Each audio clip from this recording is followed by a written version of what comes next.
Om Swastiastu, berjumpa lagi di Warih Dalam Channel. Kali ini, Warih Dalam Channel akan mengungkap sejarah berdirinya Desa Yeh Kuning. Sejarah adalah merupakan serentetan peristiwa zaman lampau yang benar-benar terjadi dan dapat dibuktikan baik berupa peninggalan-peninggalan maupun prasasti-prasasti lainnya.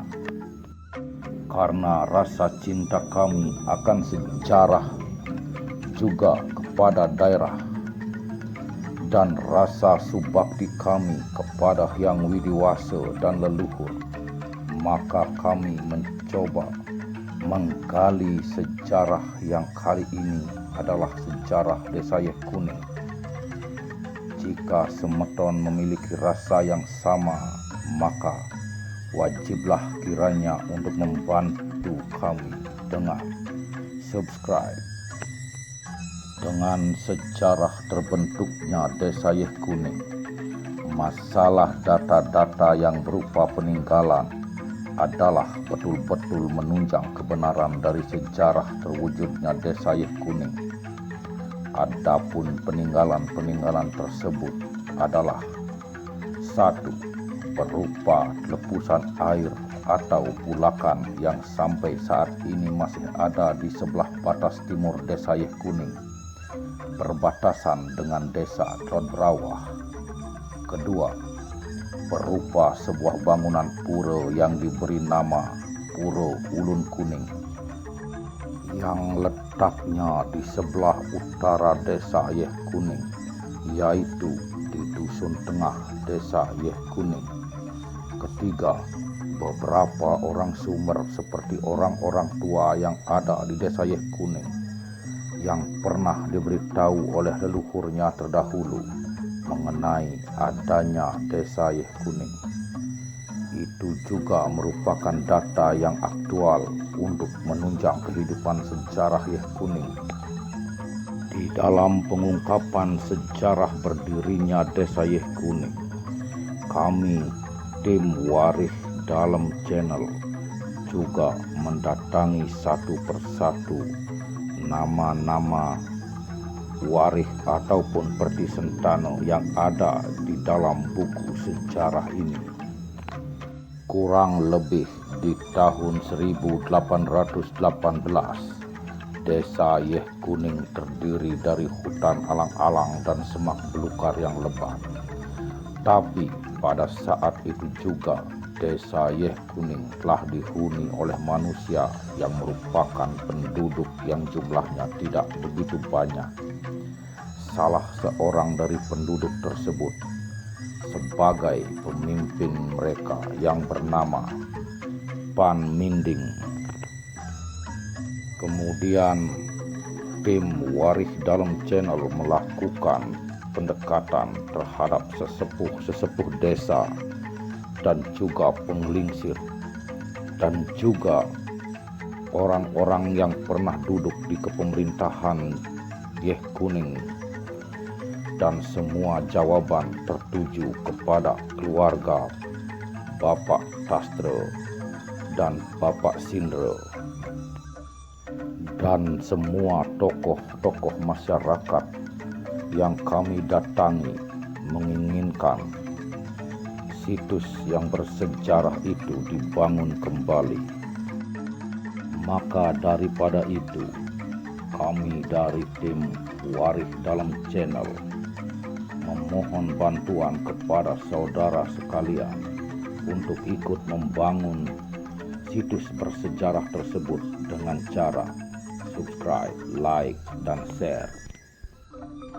Mengenai pekerjaan Pan Minding dan kelompoknya pada saat itu, mereka selalu menggembalakan hewan. Pada saat mereka menggembala di ujung timur Desa Yeh Kuning, perbatasan antara Desa Dlodbrawah, maka bertemu dengan aliran air yang sangat bening menuju ke arah barat. Aliran air ini terus diikuti ke hulu oleh Pan Minding ketemulah mereka dengan lepusan air atau bulakan. Pada saat mereka ketemu dengan lepusan air tersebut, betul-betul bagi mereka menjadi buah pikiran, karena pada air tersebut ada sifat yang aneh. Besok harinya mereka mengajak teman-temannya mengembalakan hewan ke tempat tersebut sambil mereka memecahkan masalah yang mereka anggap aneh itu. Dari hasil musyawarah mereka disimpulkan untuk mengadakan percobaan tradisional. Pan Minding mengambil batu dan batu tersebut dilemparkan ke dalam air. Batu itu pun dilihat dari atas warnanya kuning keemasan. Pada saat mereka menyelam, namun setelah Pan Minding muncul ke permukaan air membawa batu yang dilemparkannya itu, warna Pan Minding dan batu tersebut berubah menjadi seperti semula. Menurut keterangan Pan Minding, bulakan tersebut didasari oleh batu yang sangat halus dan besar. Kesimpulan mereka akhirnya mengikuti aliran air tersebut ke hilir, sehingga air itu pun jatuh pada sebuah telaga yang letaknya di Dusun Tengah sekarang ini. Telaga itu disaksikan lagi oleh mereka, lalu terlihatlah oleh mereka seekor buaya aneh yang kulitnya kuning keemasan. Berselang beberapa lama dari kejadian tersebut, mereka mendengar Raja Jembrana akan bertempur di Singaraja, serta meminta bagi setiap warga yang patuh kepada raja untuk ikut ngiring ke Singaraja dengan terlebih dahulu memohon restu di pura mereka, yaitu Puro Yeh Kuning, dengan sabda, kalau mereka menang dari pertempuran dan bisa kembali dengan selamat ke Jembrana, maka tanah yang didiami mereka akan diberikan nama Yeh Kuning. Akhirnya apapun yang diidamkan mereka betul-betul menjadi kenyataan. Begitu pula berdirilah Desa Yeh Kuning atas rintisan Pan Minding dan kawan-kawan, dengan pura mereka diberi nama Puro Ulun Kuning. Dari jajaran desa yang mereka bentuk terdiri dari banjar-banjar seperti Banjar Tegal Cantel, Banjar Labak, Banjar Bratan, Banjar Ketapang, Banjar Tangi, Banjar Kayu Putih. Dari tahun ke tahun, setelah para pendiri tersebut sudah tiada, namun sejarah berjalan terus atas perintisan Gurun Mekar selaku pimpinan Desa Yeh Kuning atau kepala desa pertama. Banjar-banjar tersebut di atas diciutkan menjadi Banjar Tegal Cantel, Banjar Tengah, Banjar Bratan, Banjar Yeh Kuning atau Banjar Balai Agung.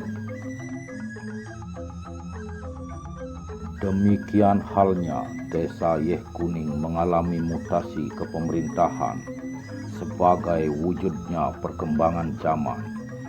Sejarah tetap sebagai bukti bahwa Desa Yeh Kuning selalu mengikuti zaman dengan derap pembangunan sebagai perwujudan partisipasi masyarakat. Sejak tahun 1984, Desa Yeh Kuning telah mampu berdiri atau berkembang menjadi desa swasembada. Karena banyaknya permintaan yang masuk ke tim kami, maka Waris Dalam Channel akan mengungkap satu mitos yang sangat luar biasa yang ada di Desa Yeh Kuning, yaitu tentang asal-usul warga Desa Yeh Kuning yang tidak diperbolehkan memelihara bangkung. Dan juga kami akan mengangkat kisah berdirinya calon narang yang sangat fenomenal di seluruh Bali. Maka dari itu, kami mohon bantuannya untuk subscribe, share, like, dan komen agar kami lebih semangat mengungkap sejarah-sejarah yang ada di Kabupaten Jembrana. Perlu pula dicatat, tokoh-tokoh masyarakat yang pernah menjabat sebagai kepala desa sejak berdirinya Desa Yeh Kuning. 1. Pan Ginaris menjabat sebagai Kelihan Gede dari tahun 1906 sampai 1910. Adapun Perti Sentano atau generasi dari Pan Ginaris adalah berasal dari keluarga Bapak Ketut Nityo atau Wayan Yudiano, berasal dari Dangin Kepuh. Kemudian setelah Kelihan Gede berubah nama menjadi Probekel, maka yang pertama kali menjabat sebagai Probekel adalah Dewo Made Cangklong atau yang lazim disebut dengan Gurun Mekar. Beliau menjabat sebagai Probekel dari tahun 1910 sampai 1916. Adapun generasi atau Perti Sentano dari Gurun Mekar adalah berasal dari keluarga Ido Dewo Gede Mudiano Banjar Yeh Kuning. Pemimpin berikutnya adalah Iwayan Puspo, menjabat dari tahun 1916 sampai 1918. Perti Sentano atau generasi dari Iwayan Puspo adalah dari keluarga Wayan Nastro, Nyoman Windio, dan yang masih sekarang adalah Madewi Sese. Keempat, I Ketut Lasno dari tahun 1919 sampai 1920. I Ketut Lasno ini pun berasal dari keturunan Pan Ginaris atau Perti Sentanonya yang sekarang adalah Bapak Ketut Nityo, Wayan Yudiano, berasal dari Dangin Kepuh. Kemudian pemimpin yang kelima adalah Pan Mantre, memimpin dari tahun 1921 sampai 1934. Adapun Perti Sentano dari Pan Mantre saat ini adalah Dewo Putu Nesen dari Banjar Tengah. Keenam, Pan Tulis menjabat dari tahun 1935 sampai 1946. Adapun Perti Sentano atau generasi berikutnya dari Pan Tulis adalah berasal dari keluarga I Ketut Sangko atau Wayan Darmo. Ketujuh, I Wayan Meren menjabat dari tahun 1950 sampai 1969. Adapun Perti Sentano atau generasi dari Bapak Wayan Meren adalah dari keluarga Made Swi Arjano. Kedelapan, I Wayan Cawi menjabat dari tahun 1970 sampai 1984. I Wayan Cawi ini berasal dari keluarga Bapak Nyoman Pakultase yang kemudian pindah ke daerah Pekutatan. Kesembilan, I Wayan Meder menjabat dari tahun 1984 sampai 2001. Perti Sentano dari Bapak Wayan Meder adalah berasal dari keluarga Made Fernandes. Ke-10, Iwayan Arnayo menjabat dari tahun 2001 sampai 2002. Kemudian beliau melanjutkan kepemimpinan dari tahun 2002 sampai 2007. 12, Iketut Windu menjabat dari tahun 2007 sampai 2019, berasal dari Balai Agung atau Banjar Yeh Kuning.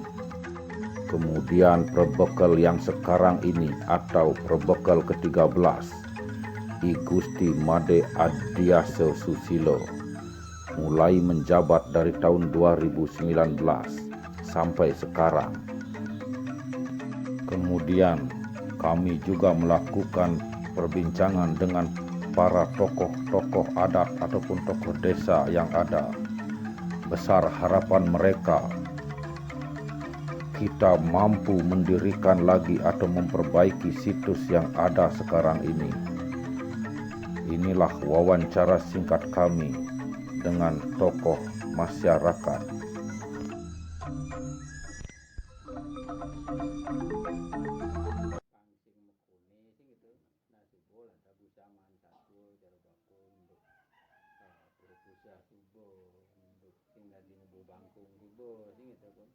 Ini ada inti ini malu bensin. Apa keranaan desa Yeh Kuning, Madan Yeh Kuning, sih gitu. Nah tiang aja diomang nyelup supin ada beten-beten kayu ngalikin unduk kan itu. Nah subuh lantas presiden ketemu, sih gitu po. Ada Madan bulakan, maning medaging toyo warnanya kuning, si putih sedikit.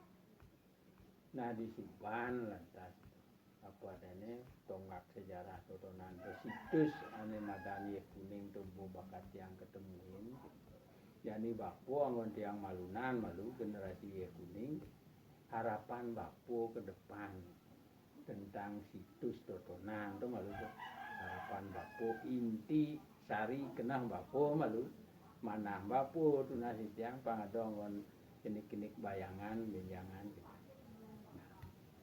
Nggih, ngampura niki sedulur niki. Wenten muali dados petaken ring bapo.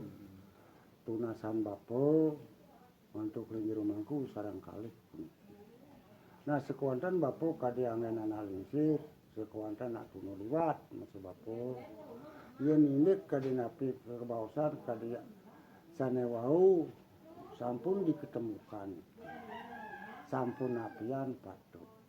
Yen kadi bapo niki kebetulan generasi muda sengah anggap bapo dumun inaban bapo perlu niki dados kadi napi anak kawitan koneadan mangdo eling ragu tekening kalingan dados kalingan kawitan desa Yeh Kuning pangten ngeraba benangcen kadan desa Yeh Kuning pangten sampun nikah yen kadi napi wenten unen-unenan drama Yeh Kuning.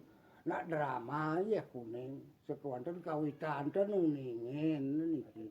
Mangke niki ampun perlu tatasan lestarikan becikan mangdo sampun api antuk makarios sane becik. Drike kadi napi becikan makpukayun sareng sani niki patot karenan monumen dados mangdo rago eling tekening rago. Nak wonten menika artine bapun mersidayang ngicen jero mangku sareng kalih. Demikianlah berdirinya sejarah Yeh Kuning yang dapat waris dalam channel Paparkan. Jika ada yang memiliki referensi lain dari sejarah Yeh Kuning, bisa komen di bawah. Suksemo Om Santi Santi Santi Om.